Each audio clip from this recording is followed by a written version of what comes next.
All right, good evening, everybody. Welcome to Talking TSR. It is Sunday, the last day of January. My name is Chris Doyle, one of your hosts, and to my virtual left, as always, is Rick. How you doing, Rick? Good evening. I'm doing good, my friend. Right here in my part of New Jersey, it's the calm before the storm. So Yes, in my kind of part of New looking out the Jersey. window and waiting for the snowflakes to hit. Yeah, my corner of the state is it's coming down really good. So it's been Wow. snowing for a couple hours already, and we're getting in. It's winter. Winter is here. Mhm. We should be getting a good foot and a half of snow. So that's Yeah. good. They've already like closed everything down, so it's exciting. How are you doing, my friend? I'm doing good. Keeping busy, all things considered. And Yes. yeah, a lot going on. A lot of writing, kind of new job role at my work, and a lot of things going on. So yeah, busy is good, I feel. Oh yeah, I agree too. Lots going on here. Just a lot of balls in the air. I Mhm. think I finally settled into my new position with Goodman Games. So there's a lot of different things going on instead of just doing design and development. I'm still getting a little bit of that in on the side, but Mhm. all my freelancers are off and running. We have our editors lined up. We have our team completely formed. We're all good. Yeah, So it's good. it's very exciting. And I played Paranoia again yesterday online. I've never played the old Paranoia game. It's the 2007 version, I think, from Mongoose Okay. Games. But it's not, it's very tongue in cheek. It's beer Mhm. and pretzels role Yes. playing, which I don't do a Yes. whole lot. But and I don't play a whole lot, and I'm a player, so it's a little frustrating at times, but it's good. It's a nice change of pace. So Oh yeah, definitely. Uh, I think paranoia is, and I'm not into humorous things particularly either, but I always had a soft spot for paranoia, so hmm. I'm glad to hear you're enjoying it on as a change of pace. Yeah, it's just nice not to be the game master for a Oh change yeah, and just to show up. less work, right? Yep, show up 5 minutes before and just have fun. Yep, It's a little bit, absolutely. yeah, it's a little bit different, but it's all very good and everything. So we got a great episode again today. We're both very very excited. First of all, our last episode was amazing with Professor Dungeon Master, and this one we are back into talking about Temple of Elemental Evil, as the original, and also our new version, or number six. Very exciting. We are close. We are close. Everybody keeps asking us when it's coming out. We are almost through layout, so we're getting pretty close. Couple weeks, we'll be sending it off to the printer. So it's very rare, and it was awesome. The printer got back to us after we gave them an estimate on how big it was and everything, and the printer basically said, "This is a great story." It basically said, "You need to give us some notice because we don't have that much paper. We don't keep that much paper around." So we need to order that paper. So that's exciting. I mean, this sucker is going to be, probably 700 plus pages long. So sadly, not the longest book I've worked on. Mhm. But I don't know. Maybe it'll beat it. Maybe it'll beat it. Who knows? So very exciting. So we're going to talk about a little bit about the original Temple of Elemental Evil today. This show we're going to focus on the surrounding area around Hommlet. We're going to talk about the village of Nulb. And then we're going to talk about the upper part of the temple and level number one. It sounds like a lot, but there's not really a whole lot until you actually get to level number one. And then Rick and I went and we actually came up with our top three favorite encounters from level one. Did you just stick to level one, or did you also do Nulb and the other areas too? I stuck to level one. That's what I did. All So right, we're yeah. good. So yeah. So awesome. All right. So I think we're going to kick this start. We got a couple of different segments here. The first thing we're talking about is going to be the surrounding area Hmm. around Nulb and around Hommlet. So in the original module, there wasn't a whole lot of treatment on this part. It No. was, for the most part, it was there. There was at the beginning of the Nulb chapter, there was a couple of encounter tables and stuff like that, but not a lot. But you look at the map, and we got the map showing right now. It just looked like there was lots of cool things. There was some skull and crossbones in some areas, but they weren't fully developed. And you know, you looked at things and you were like, wow, there's some potential here for some sandbox action.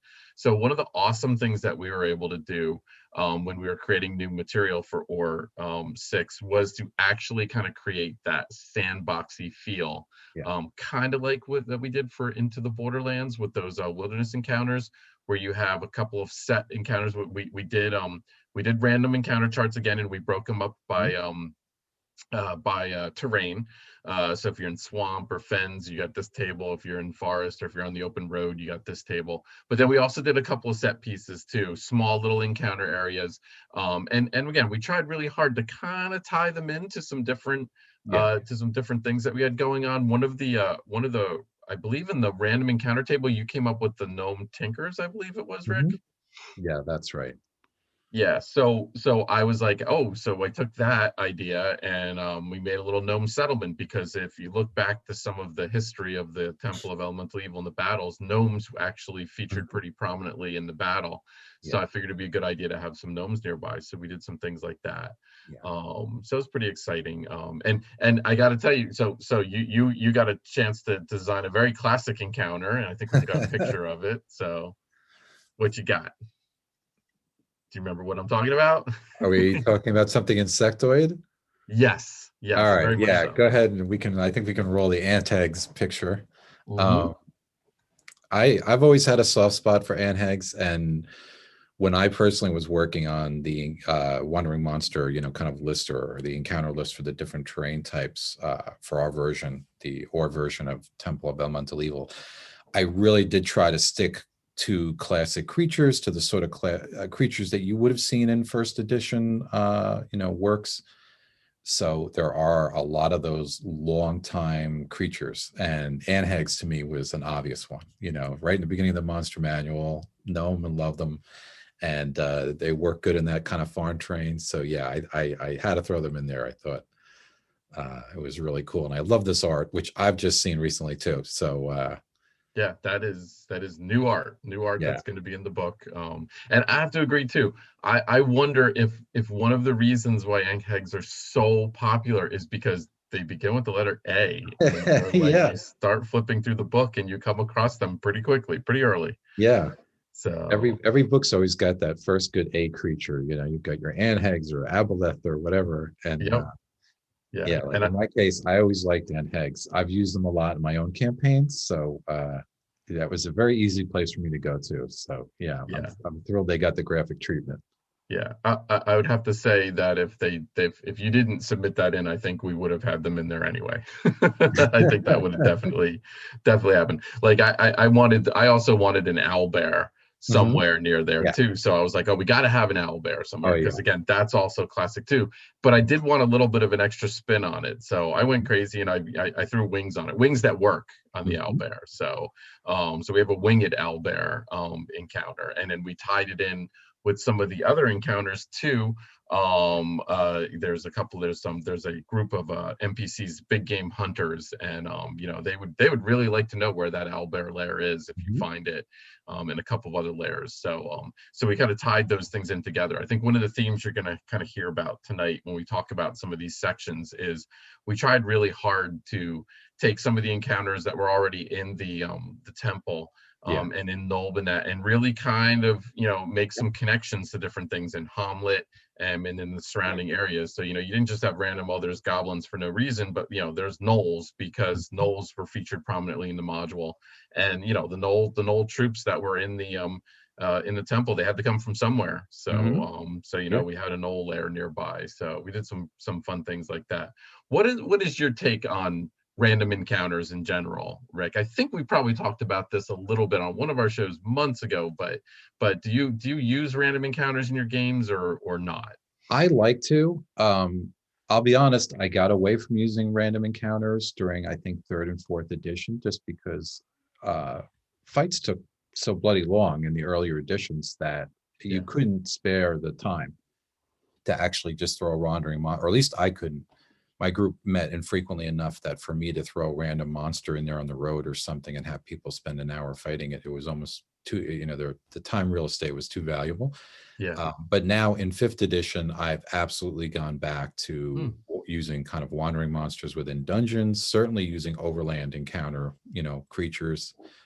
And I like the way we've done them in this book, because we've kind of given several layers where if the DMs just want to roll on a table and kind of do that, they can do that. We detail some of the table entries. And then, like you said, we've got the meteor kind of encounter areas that actually break down several rooms or areas for people who want that mini layer. So there's flexibility there for whatever people want to use, depending on their time. So that's, there's, and I design the same way. I try to come up with multiple layers of things to fill in the gaps in my own adventures when I'm DMing. So it's kind of my own approach too. So I like doing that.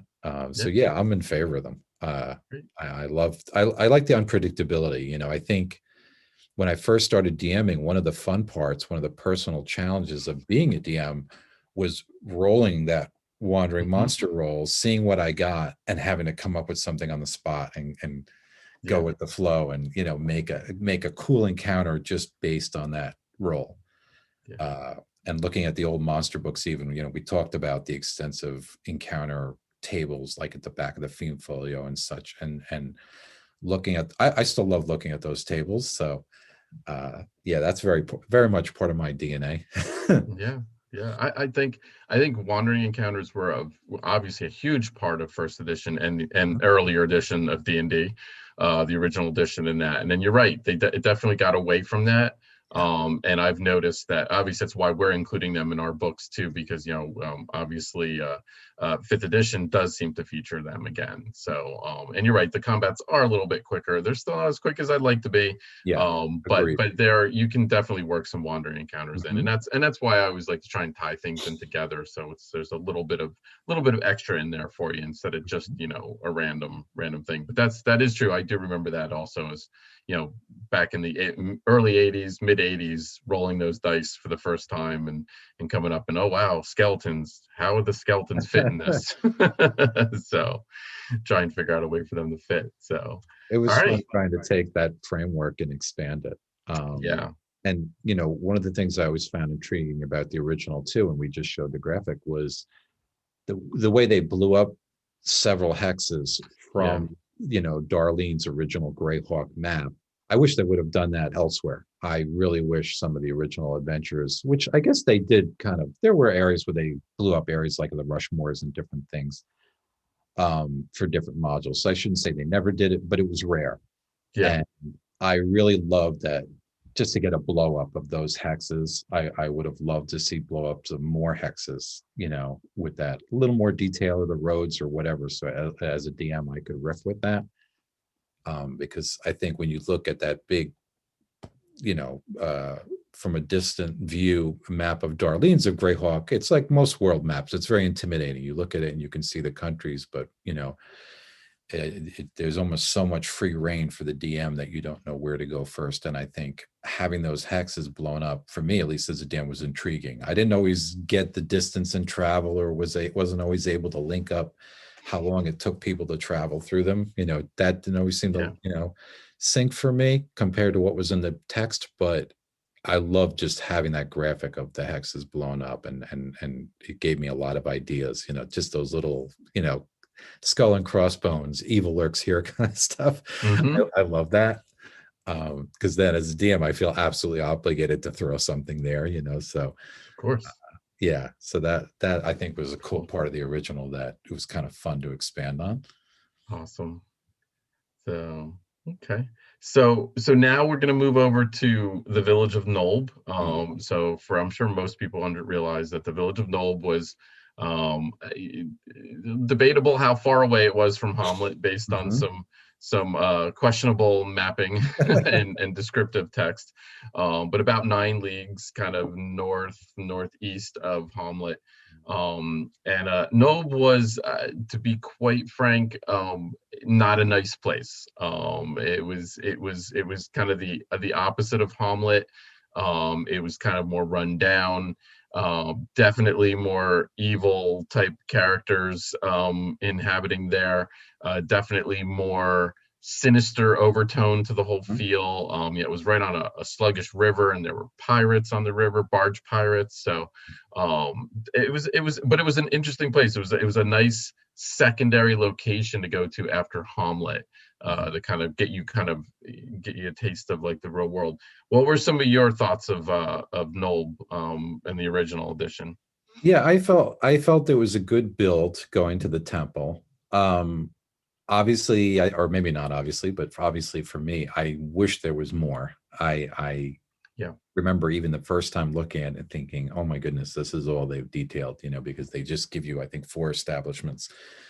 And certainly some people like that DM caveat of being able to fill in the blanks, but they really leave you a lot of blanks to fill in. So I wasn't thrilled about that, but I love the idea of it being, as you said, a sort of anti-Hamlet, a place. Because to me, it stages out. It's sort of, you're in Hamlet, and it's a very idyllic community. There might be some little evil undercurrents or agents or things afoot, but there's generally, it's a good place. And then you kind of go down the road, and all of a sudden now you're going toward the moathouse, and you hear the croakings, and things start going, downward.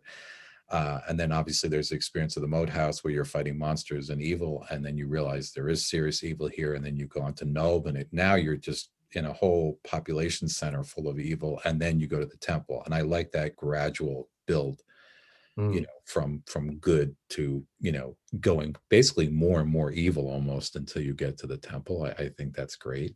Yeah. It's a nice transition. It works so much better than just throwing the characters from Hamlet straight to the temple. Yes.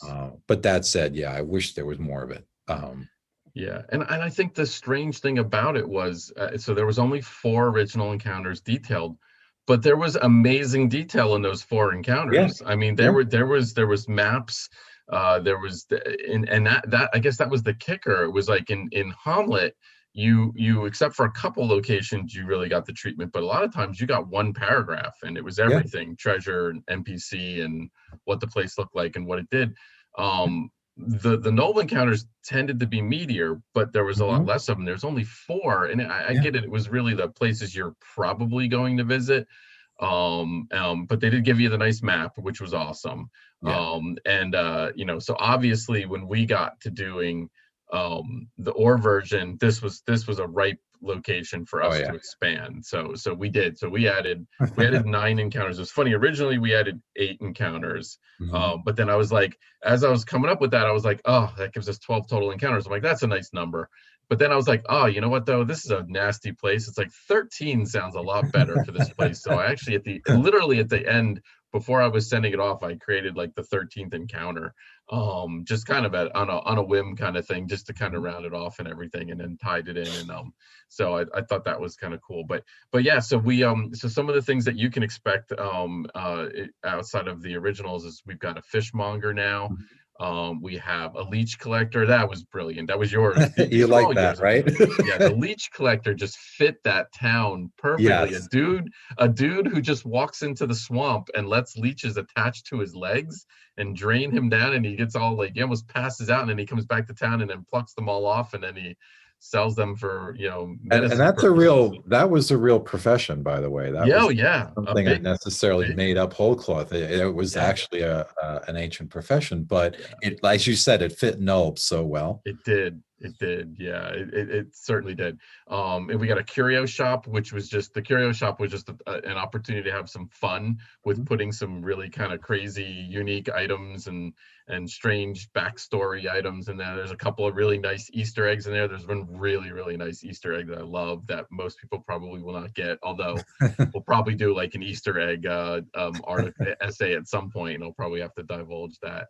I did a taxidermist because, again, those are kind of taxidermy's kind of a little on the weird side. And not a regular butcher, but a game butcher, because again, game butchers are kind of like, it was like, dude, and actually I think the game butcher is probably one of the more helpful people in the town, but it doesn't look like it because he's got like this bloody apron and he's always carrying a cleaver around with him and stuff. And So which was kind of cool. Mhm. And then of course, so I had a butcher and a baker, and the baker's got another really cool Easter egg in there that I'm not sure people will get, but I had to put a nod in there to a piece of gaming legacy.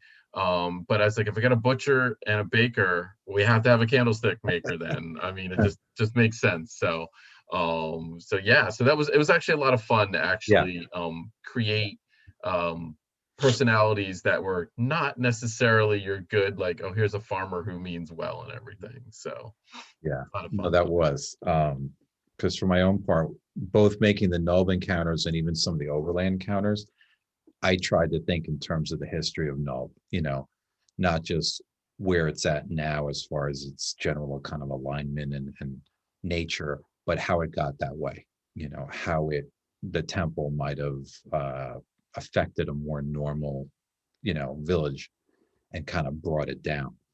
And I tried to always keep that in mind as I was, designing these different encounters and places, and even the Curio Shop, which could be another place where the characters can potentially find aid. I wanted to treat it in a way like the herb shop that's in the existing work, and that any forces of good in Hommlet are not going to show themselves perhaps openly or demonstrate, hey, I'm good for everybody to see, because it is a place where I think the forces of good need to lay low a little bit, or Hmm. Hmm. kind of, are forced almost to sneak around again in a sort of anti-way, the way the agents of evil are forced to sneak around in Hamlet. It's sort of, when you go to Nulb, it's the flip side of that coin, and the forces of good have to sort of work undercover. And I love that, the dichotomy between the two. So I tried to riff with my own encounters, at least I tried to riff off of that. And that was a lot of fun. I really felt like looking at our different encounters as they popped up in Nobe, just seeing it kind of fill out was really cool. I found that really exciting. Nice, excellent. So all right, so then after Nulb, then we move to the actual upper level of the temple, the actual environs of the Mhm. temple. And this was an interesting part of the module. And I guess when I was back in the mid 80s, when I was first had this was kind of strange, because there was definitely several pages designated to the upper part, the structure of the temple itself. It's in the name, Temple of Elemental Evil. And then you get to the temple and there's really nothing there. Right. It's I get it, it's the entrance to the dungeons and you want to get to the dungeons, but and I get that they're trying to operate in secrecy, so they don't want anybody to know that the temple is back being used or anything. But it always seemed odd to me, as from a design standpoint, that literally the top of literally the top, Mhm. outside of some bandits in a tower, Yeah. which we'll get to in a second, and some ravens. Love ravens, by the way. I think the ravens are very evocative and very, Mhm. fit the setting perfectly. There's really nothing going on. There's nothing No. going on but description. Yeah. But oh, that description's delicious. I mean, Absolutely. yeah. I Uh, mean, it's just and absolutely and delicious. I put that in my notes to talk about in this show, and I've called it out in a previous show, I think when we were first talking about the moathouse, because one of my favorite parts of the village of Hommlet is that very evocative moathouse description where they talk about the croaking of frogs, which sort of alludes to the frog encounter, and they talk about the stinging burrs and Mhm. the thickets and what have you. And they, again, they kind of took that and turned it up to 11, I felt like, for the Temple of Yeah. Elemental Evil. And I'm not going to sit here and read it out, but if you go into the original work and read that description and look at this kind of cover picture while you're doing it, um I love it. It's almost like Lovecraftian. It's this borderline kind of purple prose description where they just go into just how incredibly evil this place is, and I love that description. um I mean, again, as you said, when you actually get into the temple proper, you kind of wonder where the action is, because there's so much just ruins and what have you, but not a lot going on except for a few locations. But they set the stage properly until you can get down into the dungeon. So I love it. I love the cover illustration. I love that description. Um, Yeah. it's so evocative of evil. There's no doubt in your mind that you've come to a place of, of pure evil. Yeah, and I think back in the day, I think having the top of the temple probably really added to the suspense of it when Mhm. you were first going there. And I'm not sure you can really pull that off in with the modern game, because everybody's it's got to be now, now, now, now. Mhm. Like, it's that instant gratification that we're kind of so used to right now. But Yeah. back then, you'd probably do an entire session on that upper level Mhm. and probably possibly never even roll dice, which Yeah. which back then in the mid 80s, that was a little unusual. It really wasn't until the late 80s, early 90s when you really started getting into some of those hardcore, like Amber dice lists and stuff like that, where you got into those role playing games where you could role play, Yeah. ROLE play, as opposed to roll chucking dice all night. That was something that was a transition that happened from the 70s, 80s to the 90s.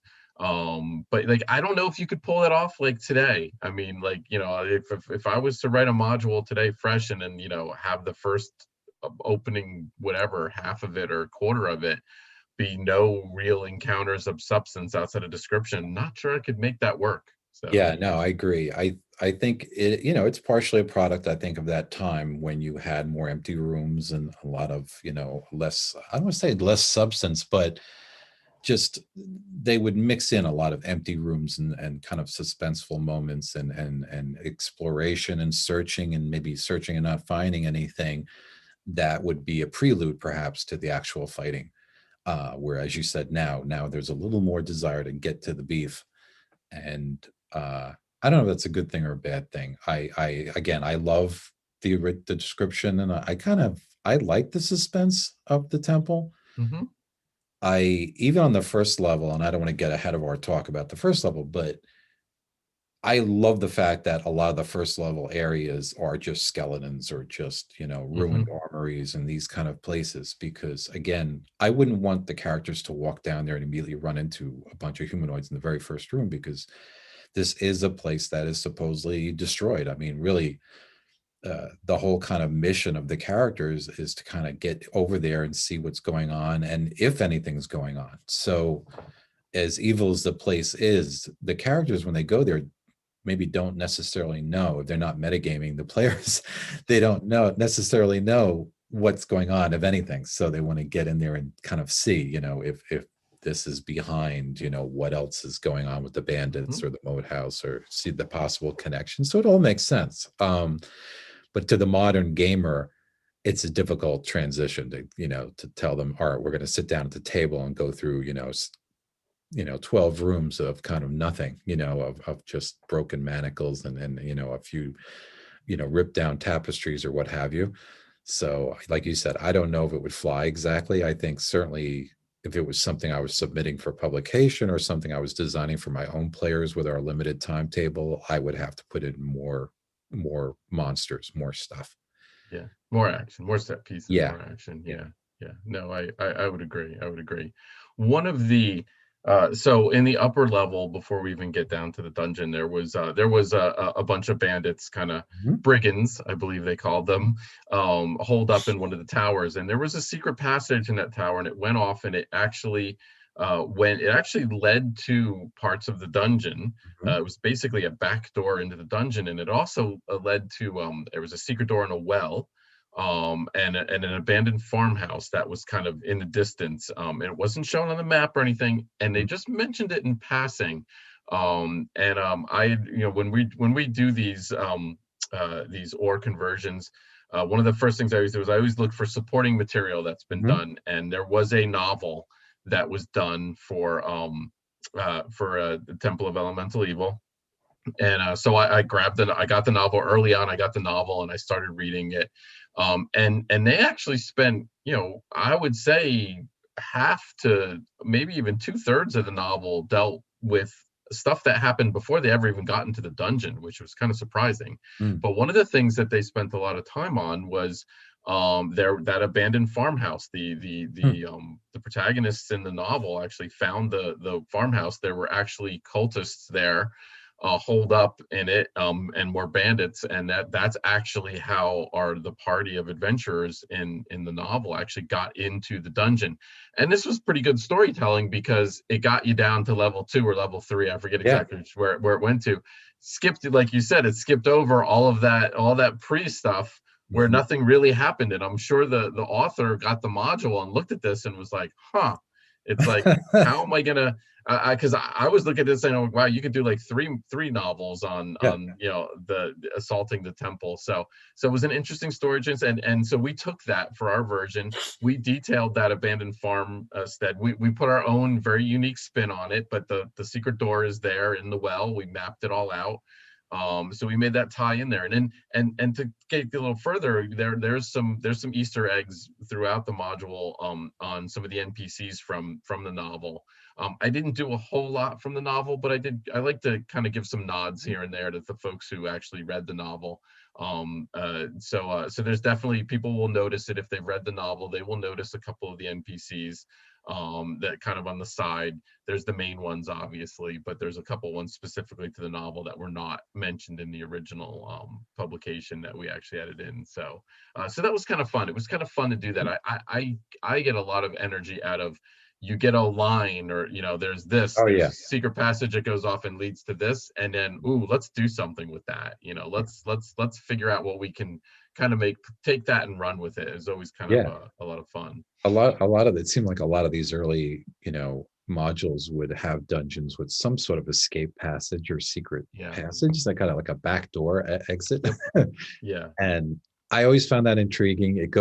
Like you said, it goes to either the second or third, and it goes to a very dangerous kind of part of the dungeon Does too. does Where there's a couple pretty potent NPCs kind of waiting for anybody who's foolish enough to come that way. So it's an interesting route to take if the characters actually take it. And since you've called it out, I love that bandit encounter. The bandits that are holed up in the ruins of the tower on the in the upper works. Mhm. It is one of the few areas that really is kind of given opponents and given really full description treatment, and comes off as very Gygaxian, I think, Mhm. in that he really breaks down all kind of, again, similar to the one encounter in the moathouse with the bandits in that square tower, where there, where he enumerates the different bandits and the different ranks and what they're all wearing and what they're all using, and he goes into very detailed tactics, which Gygax did in a few different books, a few different adventures he went into, and I love it.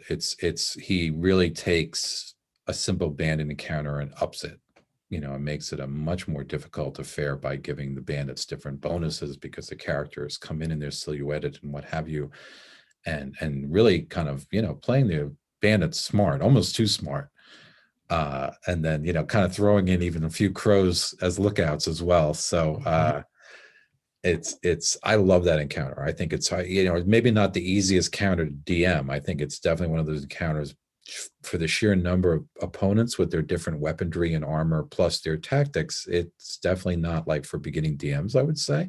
Yeah. But an absolute cool encounter. Yeah. So Yeah. if I was to name like an encounter from outside level 1, I think that would be a no-brainer on my list. I'll Yeah. give that an Yeah. honorary mention.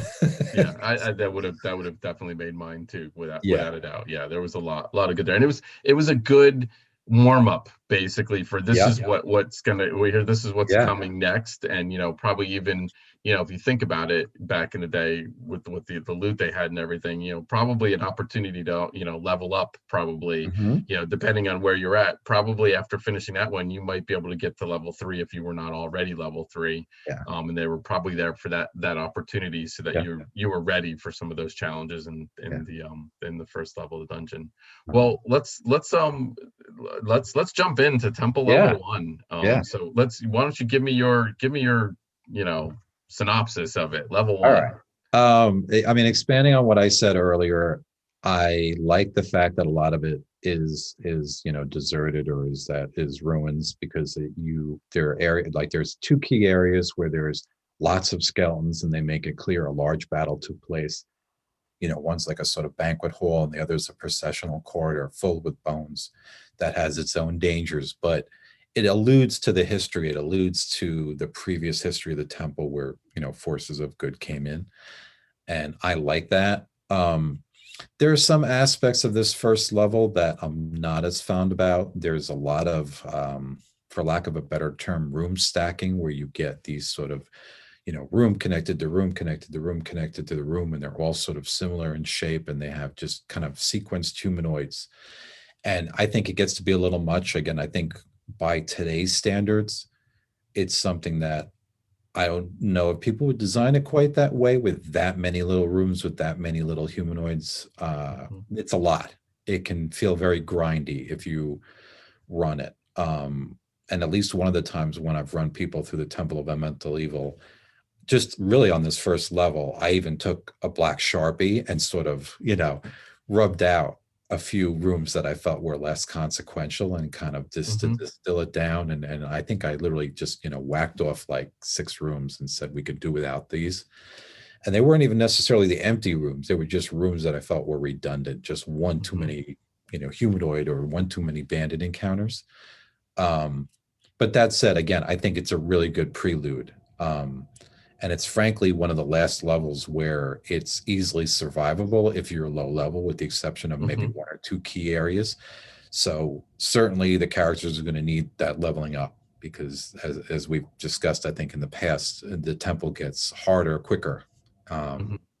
A simple walk down the stairs can be death, in certain cases. So, it serves a function, I think, of letting the characters explore a little bit more, find a few more abandoned rooms, start to, meet the lower level bad guys. So I still consider it partial prelude, sort of, an extension of the upper level a little bit, of the upper rooms. I'm very mixed about that first level. I don't think I like it as much as I like the levels below it.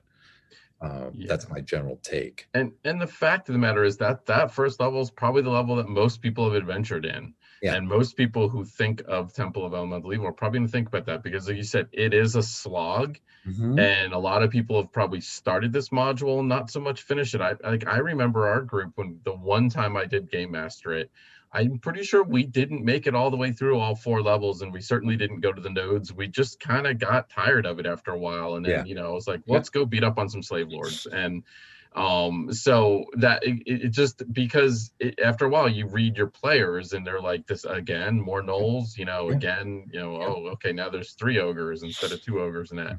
So there is a little bit of that. But I think, like you said, it's better in some of the old modules. Would have 50% or more of the rooms would not have any encounters in them. This is not that. So there's more, there's almost too many encounters, sort of. But you're right, it is definitely a slog. But that's part of it. The one thing that I always remember about this level is the sloping corridor going down to level 2, where back in the day with the old edition of D&D, the difficulty of the dungeons were how deep they were down.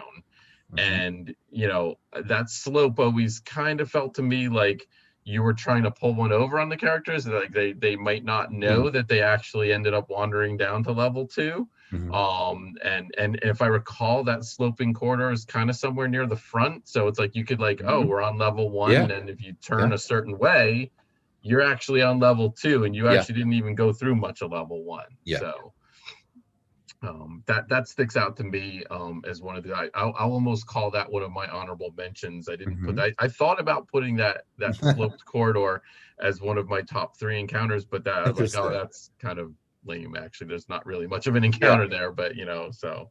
And you're right, it's the sloping corridor that's sort of to the southern part of the map. It's easy for the characters to walk onto the first level and almost immediately land on the second level. I think it makes sense from a kind of construction point, from the way the temple might actually be laid out for the people that use the temple. I think it makes good sense. But from a gaming sense, it's certainly dangerous, because again, you can really, and I think I'd balance that by saying, back in the first edition or second edition days, players understood, like you said, that if we go down several dungeon levels, we might be in trouble. I think now that may not be the case, but I think back then there was a very clear understanding, because again, even in some of the monster books, you had just monster tables that would say, level 1 monsters, level 2 monsters. There was sort of that feeling of, dungeon levels equated to harder levels, where now players might just expect something a little more equally distributed. But yeah, just a very sneaky way to, you had to have that dwarf there who could detect the sloping passage or something, because you could easily stumble into real trouble as soon as you went down. That was obviously very crucial, but for the most part, and I agree with you. Levels 3 and 4 are very interesting, and there's a lot of really cool things going on down there. We're gonna save levels 2, 3, and 4 for another show. But this level was very, I'll almost say, mundane in kind of the encounters and the types of encounters and the environments. There was a couple of kind of crazy rooms, but for the most part, it was as you would expect an opening, to a mega dungeon, if you will. Like, and again, this is really the first mega dungeon that was ever created. So again, this wasn't really done before. So so I thought that was kind of fascinating. Yeah, no, that's a good observation. So what do you think? One of the things that one of the other things outside, like the sloping corridor that just mystified me and kind of really grabbed me was sometimes the detail on some of these encounters, even if the encounter wasn't that important. The detail that Gygax or Menser, whoever ended up writing these, put in them was great. Like there's a door with a peephole with a cork covering the peephole, and it's painted gray. And I'm just like, whoever wrote that encounter, and it's a peephole. It's not even, I don't even think there's anybody in that encounter. But the detail to think, okay, well, how would we cover up this peephole? Oh yeah, put a cork, that'd be perfect. And then paint it gray. But like, somebody really took love and care to try and figure out how would you do something. You don't get, sometimes you don't get that detail. So and even I think the treasure placement, there's several instances where there's one room on the first, I'm going purely by memory here, but there's one room on the first level, I think, where they talk about, in the general description of, there's some pewter plates over there, and then in the actual DM's description, it makes it clear that they're actually tarnished silver and they're really worth something. And one of the initial armories, there's like 2 armory areas. There's a magic, I think, crossbow bolt or arrow or something laying up on a sort of ledge. On a ledge. And they make it clear, basically, unless you're flying or floating or climbing or somewhere up high, it's very hard to spot this thing. But it is there. And I always thought it was cool that they kind of tucked that little goodie up away. So there's I think there was care taken in the tactics. I think there was care taken in the environment, because the descriptions, because there are so many rooms that are similar, in the fact that there's a lot of humanoid rooms, frankly. It could have gotten really mundane in as far as the actual treasures and descriptions, and at least that got some love, definitely. So the writing of the level of the writing still comes through. It does. And you're right. I remember there was one of the humanoids hid their treasure in a hollow log that was in a pile of wood near for like a brazier or something. I'm like, who does that? Who hollows out a log and puts their loot in a log? That was great. But like, hey, the characters are like, it's a pile of wood, then they just missed 1,000 GP worth of stuff. That was great. And everything. So, all right, well, we should probably get to our little top list here if we're gonna give this some justice here. So have at it. Who wants to go first? Do you want to go first? Sure, I'll go first. So again, these are our top 3 kind of encounter areas from dungeon level 1. So my number 3 would be the pit chamber, which is actually area 146 if you happen to look at the map.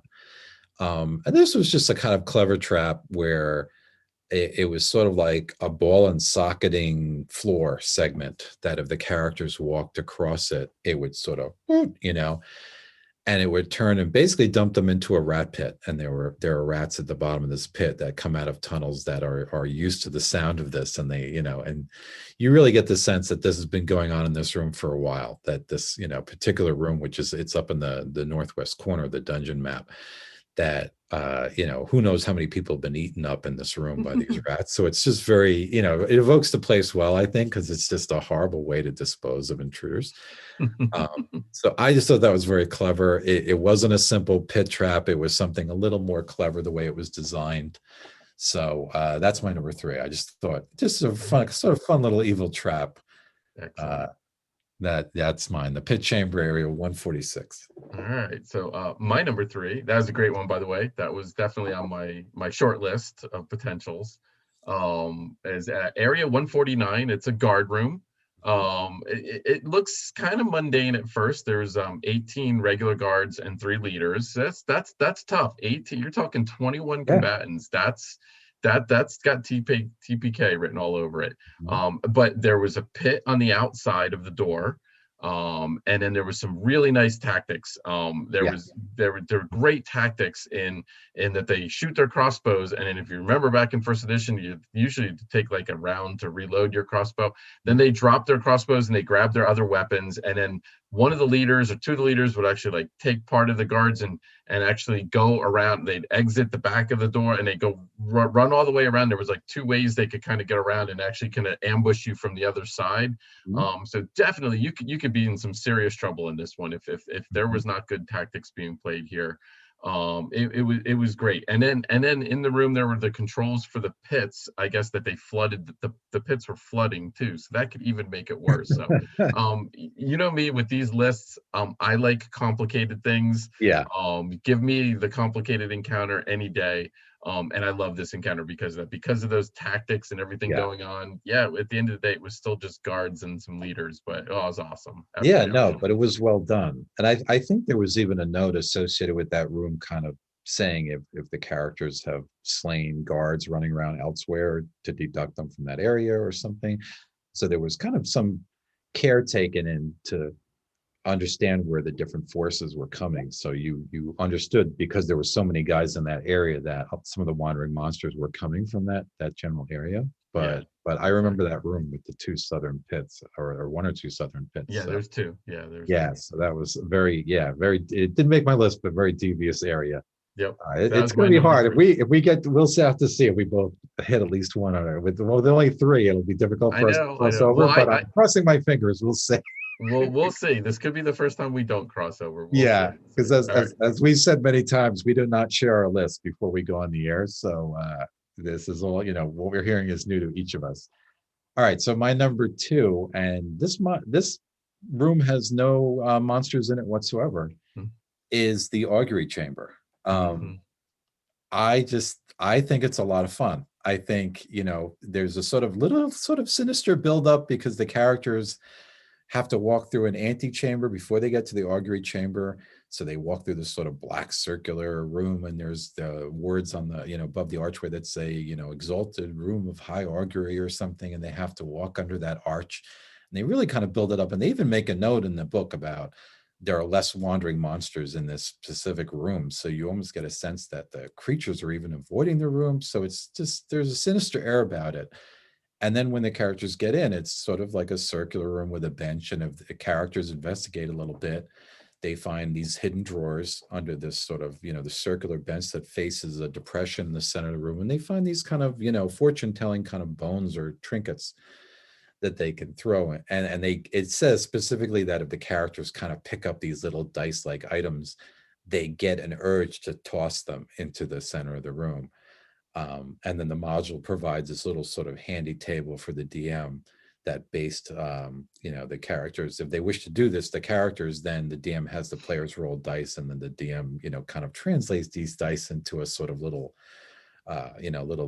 fortune for the characters, a little future prediction. And it's really considered to be bunk largely. It doesn't necessarily tell the future, but I just think it's a fun diversion. It's something, again, with all the repeated combats on that first level, I think having this little diversion where the players can roll some dice and the DM can kind of cook together these little, forecasts, and then the players have to wonder if that's going to come true. I think that's a lot of fun. So that's my number 2. Again, more is just a fun diversion. Yeah, and that is a great encounter. Probably one of the more memorable encounters of level 1. And I too, I love the fact that after they spend literally a couple paragraphs describing all this and giving you the tables. Basically, there's one little throwaway line of, and of course it's all hokey. Right, It's like right. it doesn't mean anything. It's like, but we're gonna spend all this time and set this all up and everything, because then your players are gonna think it's not hokey. So so I love that. Yeah, that was a great one. That's an excellent number 2. Love it. So all right, my number 2 is Area 128. Yes, surprise, shock, and amazement. It's another guard room. This one has gnolls and a bugbear. And a bugbear because, and I love this, again, one little line, a bugbear who just prefers to hang out with gnolls as opposed to other bugbears. And again, just a line like that the game designers just thought of is just crazy. It's like, you probably get into this room, you're like, wait, why is this bugbear with these gnolls? There's no reason for it. And it's like, he's not their leader. He's certainly not their leader. He could be, but he doesn't like hanging out with other bugbears. Love it. But this is the room with the mounted quadruple crossbow, which is just a great image. This massive heavy crossbow that's mounted on a turret, basically, and there's a gnoll who can basically move it around, and they can shoot it down the corridor. I guess there's peepholes or there's access holes or something through the wall, so he can shoot it down the corridor, but you could also turn it into the room and shoot it. And again, they spent a paragraph going on, since this is a non-standard. Everybody who's seen, the movie Lady Hawk, which was right around the same time, I think that was 85 or something, also 84. But everybody was always like, oh, I want a crossbow that's got 2, well, here's 4. Here's 1 trigger, 4 crossbow bolts, but you can't carry it and you can't shoot it because it's too heavy. So I thought that was amazing. And again, some great tactics. You had 2 other guard rooms right nearby, rooms 127, 129, where you get a little bit of noise, more gnolls come. Excellent. And actually, I'm looking at my notes now. That's the room that had the treasure and the hidden log. So that's why I remember the hidden log. And it's like, again, it wasn't great treasure or anything, but that was just, I like that encounter because there was a lot going on, and there was tactics. There was an interesting piece of equipment, so that made a bland guard room into something a little bit more interesting. You throw the bugbear in there, which was just kind of out of left field, and then you throw the treasure in a hollow log. Individually, are those all really great design? No, but you put it all together in one encounter, and somehow it works, in my opinion. So that probably should have earned a place on my list, because I remember that crossbow, and I remember thinking that was, and there are a couple of rooms with peepholes or variants of peepholes, but that one was that was a special area. So I'll admit, I remembered the crossbow more because of the trying to convert it to the 5th edition. It was a little bit of a pain, that encounter. There was a lot going on in that encounter, and how to kind of make that work in 5th edition was a little bit crazy. So that was my number 2. That's a good one. That's a really good encounter. All right, my number 1, and I almost didn't pick this because it seemed like too obvious a choice, maybe, but my number 1 is the Earth Temple, Area 1. He went there. Yeah, I went there because it's supposed to be a grand area, and there's it like I said, it seems like an easy choice to either pick one of the kind of main temple areas or the abodes of one of the main clerics, because that's kind of where the action is, I guess, in a sense. But I think for some of the reasons you described, as far as I too like complicated areas, and they really go through a lot of pains detailing exactly what these earth elementals do and how they patrol, and how the characters can really frankly survive in this room. Because the one thing that always made this room stand out to me, aside from just the cool kind of tactics of the creatures, is just how dangerous this room can be. This room is volumes more dangerous than I think anything else on this level, really, because you've got 4 earth elementals, and in 1st edition they're like 15 or 16 hit die creatures, and this was technically a level you could hit when you're only 3rd or 4th level. So 4 earth elementals could absolutely bury your characters if you weren't careful. But there is a sort of provision there that if the characters behave in a certain way, they can kind of evade these, kind of very regimented patrol zones of the earth elementals. And then they describe the treasure, and that the treasure sort of buried in certain locations, and the characters have to sort of dig in an earth temple to get the treasure, which I liked. And there's just a lot of different description elements there that I thought it works. Something like an earth temple could have been dreadfully boring. I think anybody can come up with a fire temple, but like an earth temple can really be boring. And this one I thought was cool. The whole, again, these earth elementals digging up out of the ground and standing at attention, and then marching in a sort of patrol zone, and then sinking back down in this whole kind of program thing, I thought was really cool. So yeah, that's my number one, is the earth temple. That's a great number one. Probably should have been my number one, but I specifically didn't go there. Yeah, I was wondering. Yeah, I figured it was too obvious. Yeah, and just I see there's some chat coming through from Planet Buster, asking what dungeon this is if you came in a little bit late. Yes, this is Temple of Elemental Evil, Yes. the original, and also the 5th edition conversion. Yeah, we are talking a little bit about the new books coming up. We're talking about the original classic, and yeah, I agree. A 30-foot by 30-foot room and 21 people in it is a lot of people. So yeah, so my number one encounter again. Yeah, there was just a couple of opportunities there. Yes, the Earth Temple, probably should have made it, but I just figured, nope, I won't pick that one because that one's too easy. And I agree. An encounter based on dirt, how interesting can it be? So I went. You actually mentioned this encounter earlier. I thought there was maybe a reason why you mentioned this encounter earlier, but the Corridor of Bones. Oh, that's funny. That came very close. Yeah, it's like right in the center of the map. Yeah. It's very visual. 100-foot long, 20-foot wide corridor covered with bones. Of course, back then there wasn't mechanics for what you have to do to crawl through bones, so it was just kind of left to your own. But there's 10 regular skeletons, and in this I thought was crazy innovative. Yeah. There were Nulb skeletons. Yeah. And I don't know if that was the first time we got variant skeletons, but back in I don't think it was till 2nd edition maybe when you started seeing variant skeletons. I remember eventually animal skeletons became a thing, and it was awesome. But the fact that you could have skeletons that were not just regular skeletons, I thought was great. Again, solid tactics. You had an ambush, you had them, they could surround. There was, there's ways you could kind of detect them before they attacked. But what was really cool was there was the corridor was going, I believe, east to west. But then if you go south, there was no bones, and it was like open corridor. So naturally, you're gonna go that way because there's no bones there, and the bones aren't attacking you.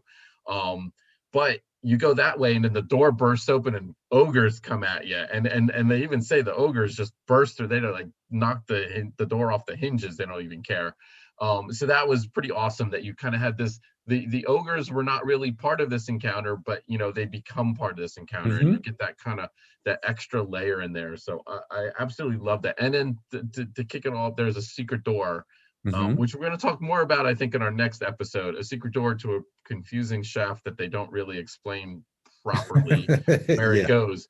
But there's that too. There's even a little bit of a secret door in there. So I loved that. That was probably my favorite. And I actually remember running that encounter the one time I ran this adventure, and that's probably why it really stuck with me. So so that is my number one, area 125. So that's a great choice. That was one I considered very seriously for my. If we had a top 5 instead of a top 3, that would be on it, because I recall enjoying running that encounter. I love the fact that the skeletons spring up, like you said, 2 different types, and sort of envelop the characters, because they make a point of saying, the gnolls kind of pop up at one end of that shaded area and the regular skeleton the other. So it's wonderful. It's a great. And there are other rooms full of skeletons. Again, there's like, a banquet hall to the west that's full of skeletons where nothing happens. So it's very possible the characters could have run through an area or 2 of skeletons. And this could maybe not be their first rodeo when it comes to walking through a room full of bodies. So they, may not be expecting it. So it makes that little kind of undead ambush a little more delicious. So it's, great area. Yeah, great definitely. choice. And a couple of honorable mentions I had. There was the Harpy Encounter early on with the Greats. I thought about that one long and hard. I did too. Obviously the Earth Temple and the Augury Chamber. Those were. I almost went Augury Chamber. I'll be honest with you. I was very tempted to do that. That is kind of my encounter. To be honest with you, probably the reason why I didn't go there is I don't think my group made it to that chamber actually, because I don't Huh. remember game mastering that. So I definitely remember the crossbow encounter, and I remember the bone encounter from back in the late 80s. That's interesting, because I didn't know if the Augury encounter would be something that would come near your list, but I definitely looked at the Harpy encounter because I like that one. And Yeah. and that was always one, the Harpy encounter, that I think maybe because of its placement, that every group I ran through this always ran into that. That was just sort of, and it would seem to be one of the just first encounters people would always blunder into. Mm-hmm. And again, just a very well tactical, the grade comes down, the harpies that they describe are up on these very specific ledges, do their thing. And it's, yeah, it's very tactical. So that is the first time we've done a top list and we have I not know. Well, overlapped. And I was only 3. I have a feeling if we would have went 5 encounters, we yeah. would have definitely had some overlap. So. I'm gonna give us a pass since it was only 3. Yeah, I would agree. I would totally agree with you on that one and everything. So and you named at least 2 that I thought of putting on my list, so I think that's. So these lists are awesome. So This is fun. and that's about it. We're at about an hour, so Yeah, we're got a couple of last second announcements here and everything, and then we're gonna call it a wrap. Time So flies when you're having fun, right? yeah, exactly. Why don't you take it away, Rick? Yeah, well, looking at our next show, because it comes around before you know it, our next show is coming at you on February 28th, and we're going to come out at a special time. We're having an afternoon show on that occasion at 3 p.m. because we're coming at you right from the middle of Spawn of Cyclops Con. It's sort of our Spawn of Cyclops Con special, and I am very stoked about this particular show coming up. And as a side note, we are going to get back to the Temple of Elemental Evil, and we're going to keep delving down through the layers. So we have 1 or 2 more shows coming where we're going to go into the Temple Elemental Evil more and talk about the development of our version more. But anyway, our next show, we're going to cover the Tomb of Horrors, and we're going to talk about, meat grinder or death trap dungeons or killer dungeons or whatever the expression is that you use. We're going to focus on those with a real emphasis on the original Tomb of Horrors. And I'm a huge fan of that. So I'm very stoked about this show. And again, that's going to be on February 28th at 3 p.m., right in the middle of Spawn of Cyclops Con. Yep. So you'll join us.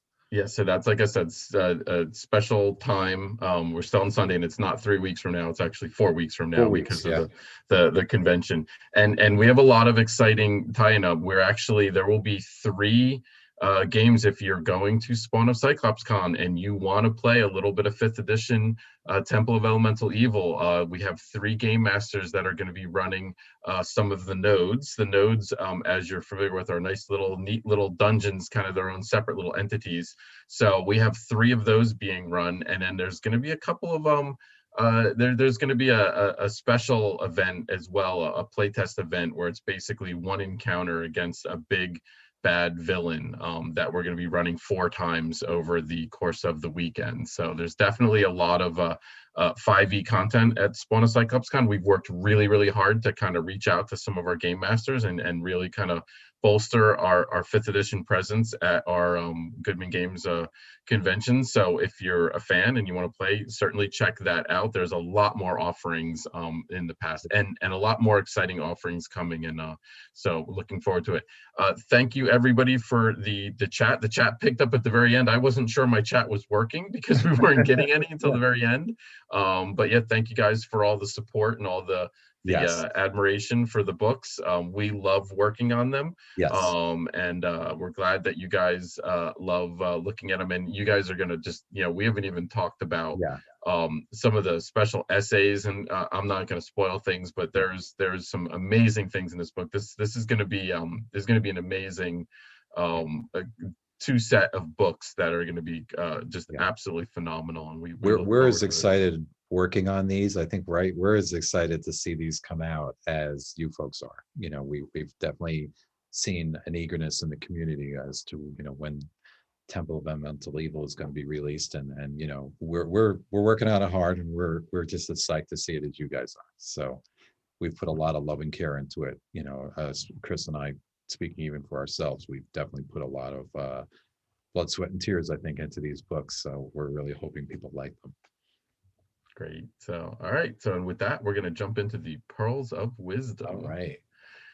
It looks like I'm going to lead off, so I get a chance Okay. to steal. I get a chance to Go for steal Rick's pearl of wisdom here.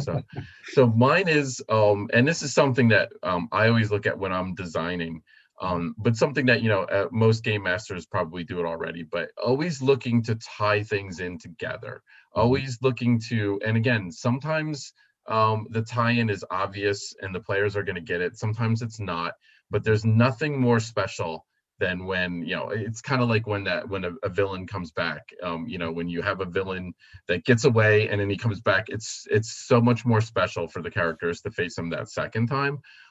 Tying things in, even small, like I said originally, there's a lot of gnolls in the upper level of the temple and roaming around in the wilderness, so give them a lair somewhere nearby and a little bit of a backstory. And that's exactly what we did. We tried to flesh that out a little bit. This is like a blank canvas almost. We've got a basis, a skeleton, a framework of what we have to work with, but then we can go and do some cool things on these projects. So that's what I have the most fun doing, and hopefully the players really appreciate that, or the folks just reading the book appreciate that. So always look to tie things in together, and always look to think that have that consistency and kind of going through and through. That would be my pearl of wisdom for this week.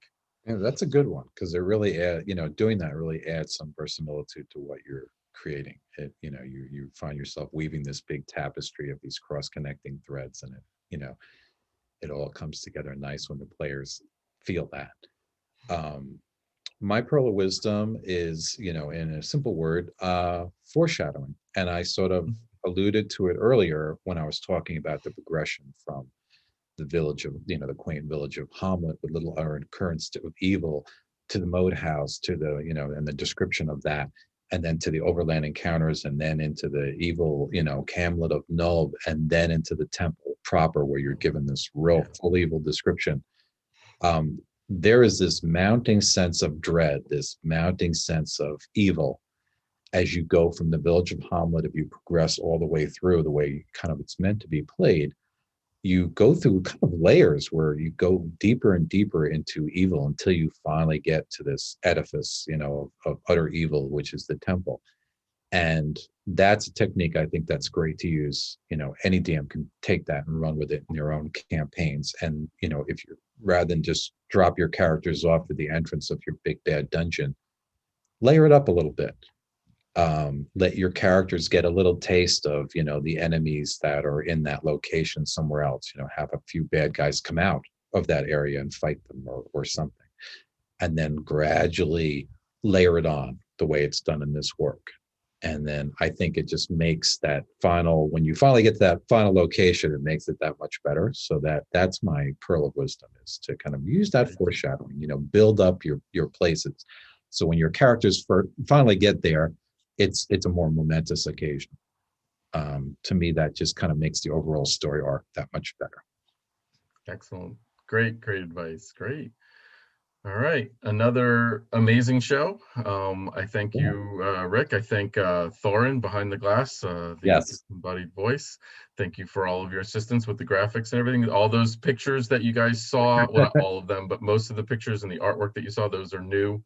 The maps that we showed were definitely, one of them was the old map of Nulb, but the temple map that we were showing off, that's the new map that's going to be in the book. Probably not completely final yet, but we're just glad to be able to share some of those things with you guys. So we will be back. We promise we will be coming back. We're going to have 2 more episodes on the temple.